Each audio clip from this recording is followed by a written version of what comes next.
그 선거가 자유민주주의, 그러니까 민주공화국에서 어떤 의미를 갖습니까? 결국 그 민주주의를 지탱하는 소위 국민의 의사의 총의를 합해서 국정을 운영하게 되는 동력이 된다고 생각하기 때문에 민주주의 근간이죠. 민주제도라는 네, 그렇습니다. 것은. 예. 왕정과 국정과 귀족정과 다른 것이 선거를 통해서 이제 선출을 통해서 주권자의 대리자를 뽑는 이런 것이 민주제도인 거잖아요. 그것이 이제 다수결의 원칙이고. 근데 이 선거에 대해서 구체적인 근거 없이, 아무런 근거 없이 선거 자체가 불법이다, 조작이다, 이것은 그 민주주의 제도 자체를 부정하는 행위라고 저는 생각을 합니다. 그것에 대해서 단호하게 선관위가 입장을 가져야 된다고 생각합니다. 그리고 그것에 대해서 분명하게 국민들에게 말씀을 드려야 된다고 생각합니다.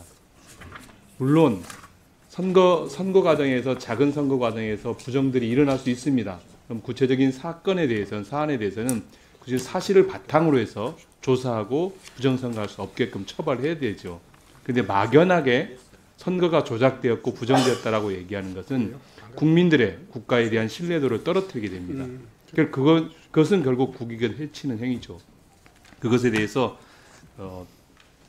선관위에서 보다 더 명확하게 대응할 필요가 있고, 저는 국수본에서도 관련되어진 수사를 할 필요가 있다고 보아집니다. 그러한 관점에서, 헌법적 관점에서 봐야 된다고 생각합니다.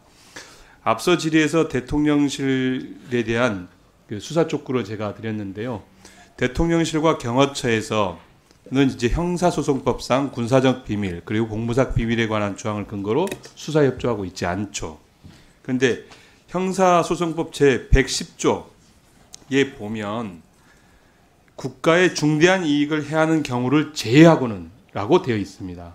그리고 또한 111조 2항에도 마찬가지로 국가의 중대한 이익을 해하는 경우를 제외하고는 라고 되어 있습니다. 그런데 지금 수사를 협조하지 않음으로 인해 가지고 국가적 이익이 중대하게 침해당하고 있다. 국민들은 그렇게 생각하고 저도 그렇게 생각합니다. 말씀을 드리겠습니다. 트럼프 2기가 출범합니다. 그것에 대해서 적절하게 대응하고 있지 못합니다. 경제는 불확실성의 증가로 증시와 환율이 크게 충격을 받고 있고, 기업은 물론 국가 신인도 추락까지 우려되고 있습니다. 경제적으로 국가 이익이 중대한 이익을 해당하고 있고요.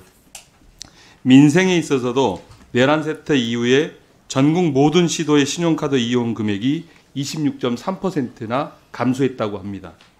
그리고 국민들은 계엄 트라우마로 불리는 외상후 스트레스 장애를 앓고 있습니다.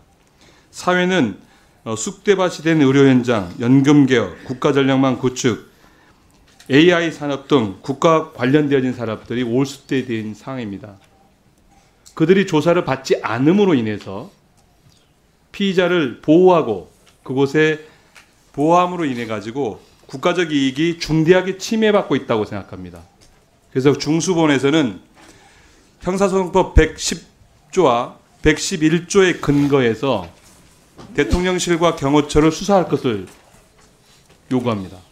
검토하시겠습니까? 네, 저희가 최선을 다하고 있고요. 예. 다만 승낙을 거부할 경우에 이를 강제하거나 처벌할 수 있는 조항이 없어서 저희도 굉장히 난감한 상황입니다.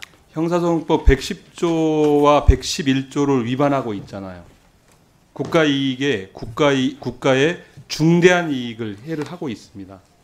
그것에 대해서 그 기관에 고지를 하고 관련된 수사를 하겠다라고 통보를 해야 된다고 생각하는데, 본부장님 어떻게 생각하십니까? 네, 하여튼 최선을 다하겠습니다. 네, 최선을 다해서 해주시기 바랍니다.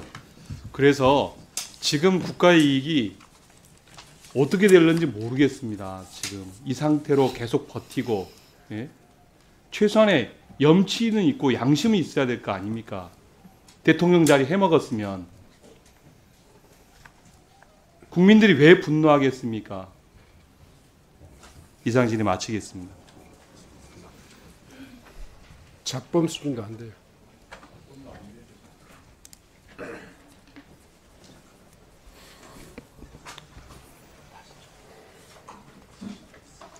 다음은 존경하는 이상식 의원님